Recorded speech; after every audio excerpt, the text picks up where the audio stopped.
this content, please consider liking and subscribing. And if you're an avid gardener yourself, please leave me a comment. I will be asking you questions throughout this video, so please, I need to talk to people about a few different issues I'm having in my garden. So, as I have been talking, you have been watching footage of my 2 Roma tomato plants. I did plant these a little late in the year for tomatoes. Normally around September is when we would want to start planting our tomatoes, but I did wait just because we were still getting frosts later in the year compared to normal. So these are a little bit underdeveloped for the time, but I am starting to get my first bunch of tomatoes, which I'm really excited about. As I mentioned, this is my first time growing any type of crop in my garden, and I'm pretty proud of myself. You will see in the footage as well that unfortunately I have had some issues with caterpillars.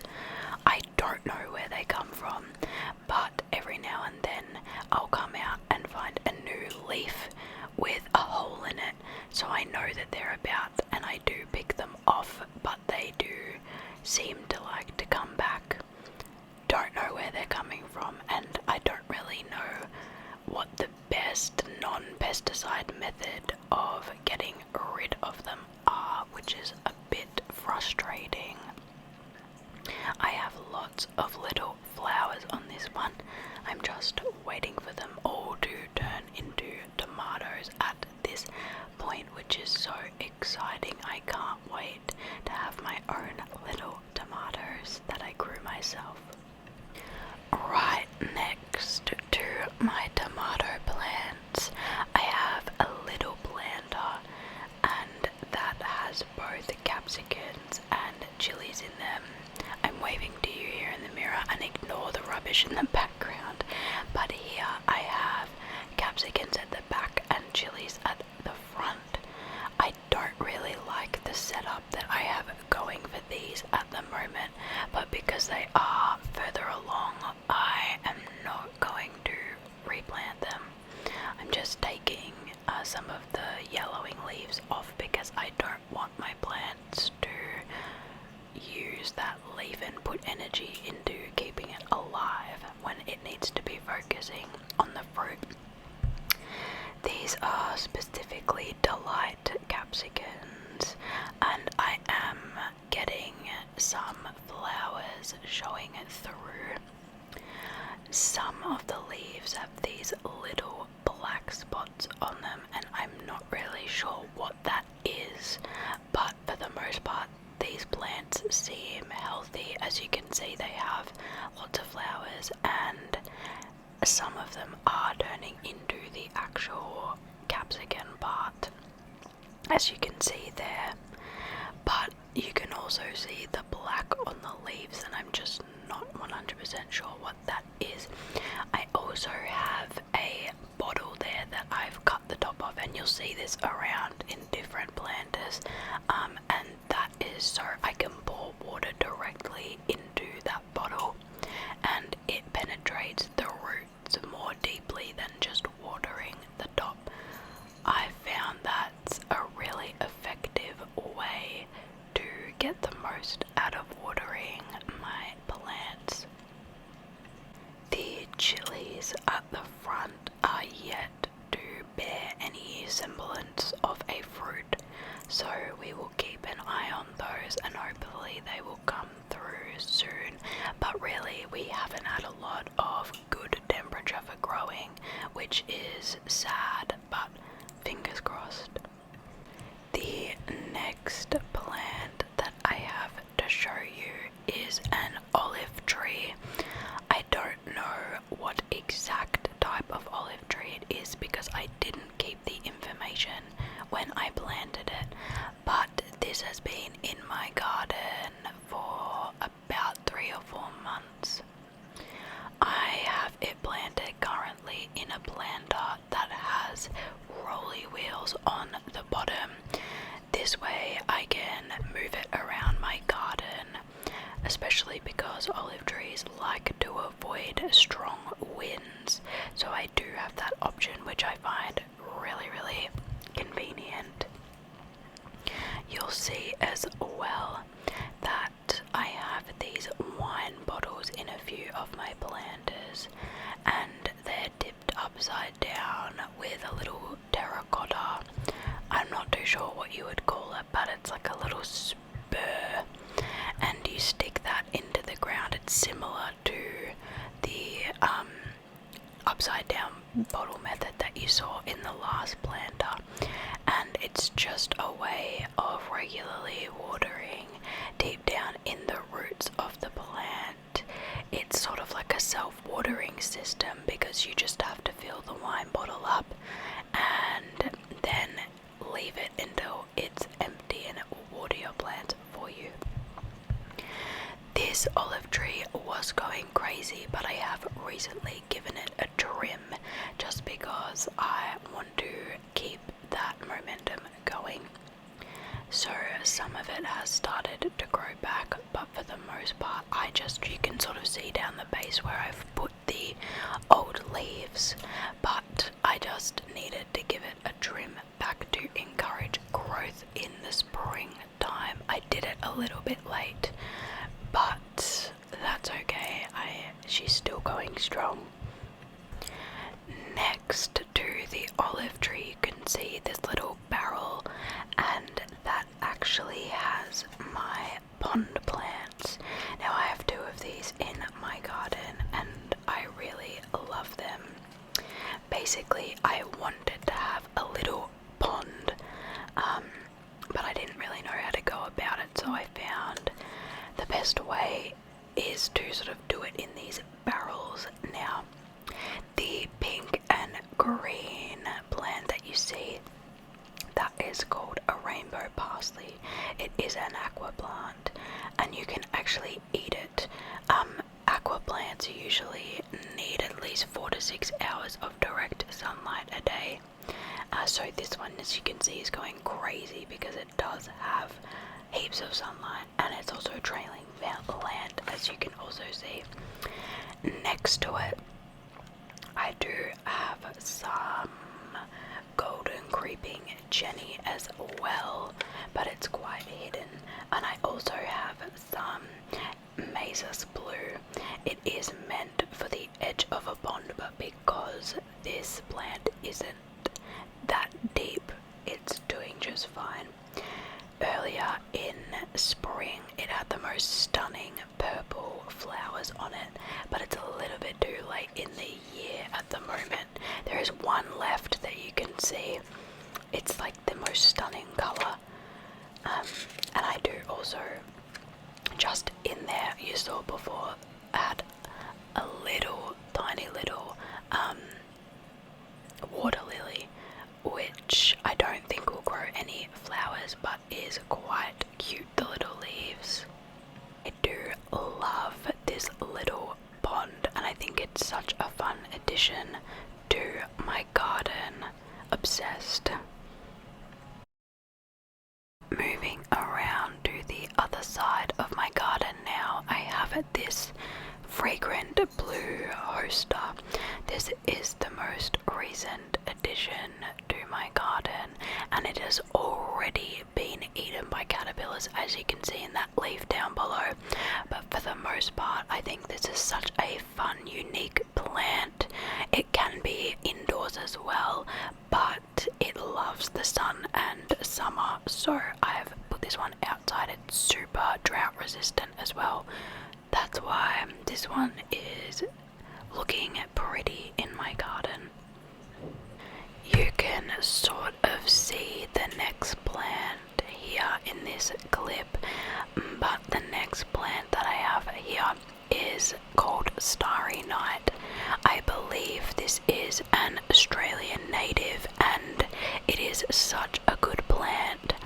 It tolerates drought when it's fully established, full sun, part shade. It is butterfly and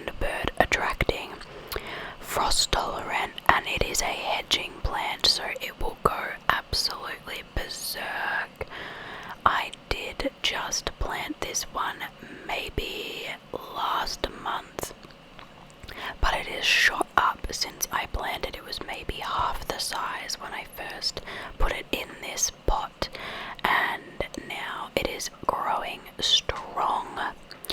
I think these Australian native plants are so important to have in your garden, especially if you live in Australia, because they support a lot of our wildlife and birds and butterflies.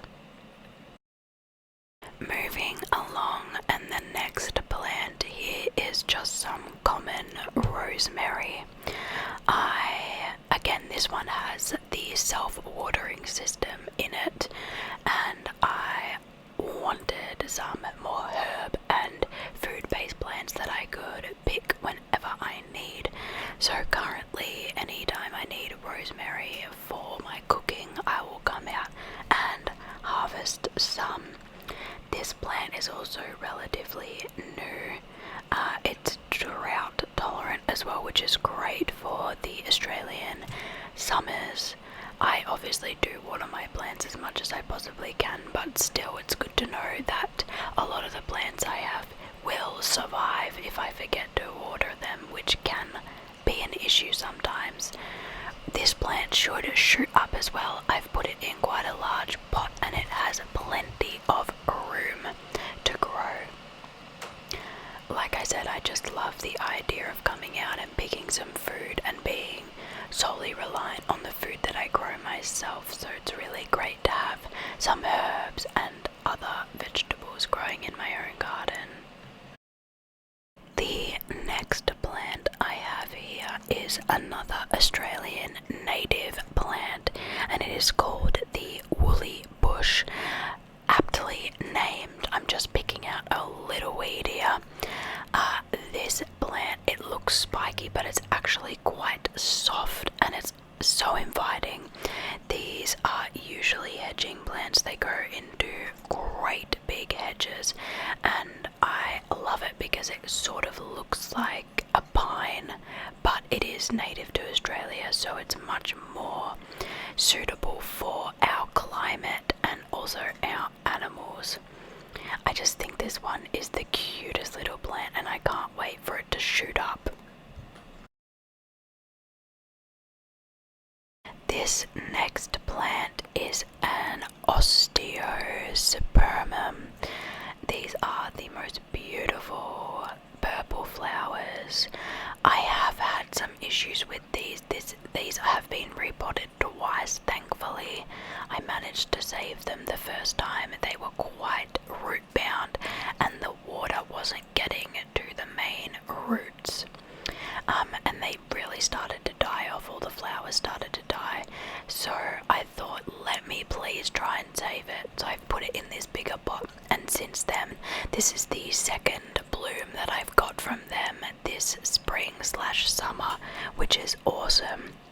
They are perennial, so they will continue to bloom, and I won't have to replant them or anything like that. But I just think they add such an amazing pop of colour to the garden. Such pretty flowers as well, super vibrant. You can get these in all different types of colours, from white, orange, pink, but I thought this purple was really, really beautiful, and they're doing so well in their new pot. Here we have a queen lavender that is looking a little worse for wear, but that is only because I chopped off the flowers just the other day because they had run their course. The flower heads don't last forever, so you do have to give them a little bit of a snip. They start to go like that one there. If you just cut them off, then they will regrow in a couple of weeks and you get another set of flowers that come through in spring or summer. So this plant is looking a little bit sad, but it is for the best at the moment, so the next set of growth can come through. Here we have another Australian native plant, and this is actually a tucker bush or lemon myrtle, and these are edible and they're often used in these you can pick off and you can use them in teas and cooking dishes. They're great in curries, and they have like a lemon sort of a flavour. You can also use them in like syrups and glazes for cakes and biscuits, which is amazing. And like I said before, it's really awesome to have a plant that you can grow in your garden and have all of these versatile cooking uses, as well as a beautiful plant. This plant is a little bit more of a pain in the winter. It's not very frost tolerant, so I may have to either put a frost net over this one or bring it inside, because I do live quite south down in Australia. It gets very, very cold over the winter, so we'll figure that out when the time comes. The next plant I have here is a lemon tree. This is specifically a Meyer lemon. They're quite a common species of lemon that we have in Australia. Again, we have the bottle set up here just because lemon trees can be kind of fiddly, but once they're established they will just pump out lemons. I planted this one in September and it has flowered. That was the last of the flowers coming off just then.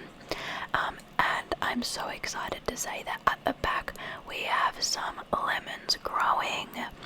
This is so exciting because when I was a kid, my mum tried to grow lemons, and for a couple of years she would get no lemons from her lemon tree.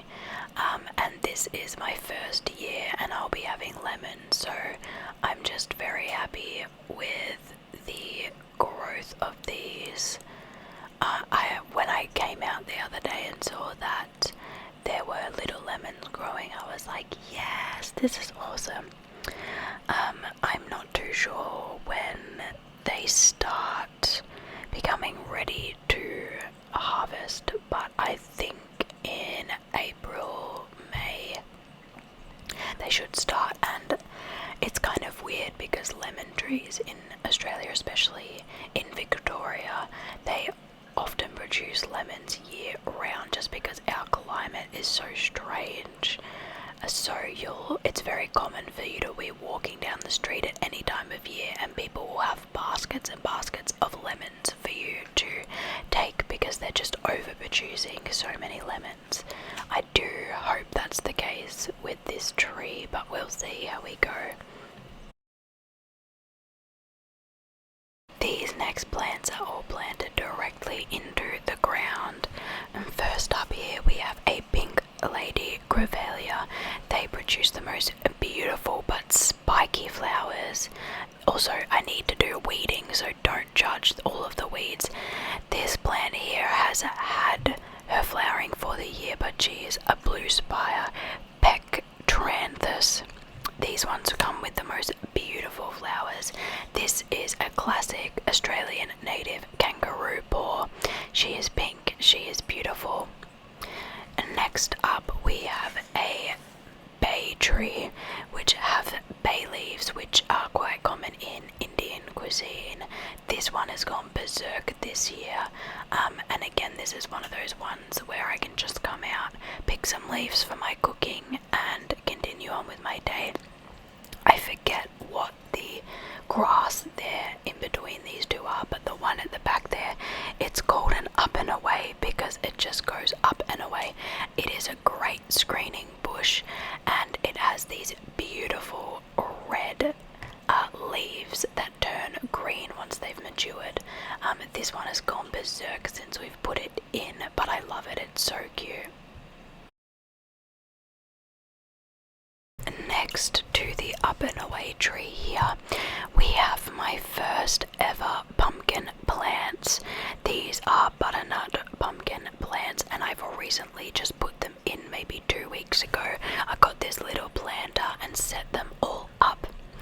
I was having trouble at first because I didn't realize pumpkins require very specific soil, which I just put like the most random ass soil that I could find in the planter and thought that it would be fine, as it usually is, but they're a little mossy, which is fine. I've got some fertilizer now. At the beginning, I was watering them too much and I was losing a lot of the leaves, but I've cut back, and since then they've started to grow a lot more. Very, very proud of them.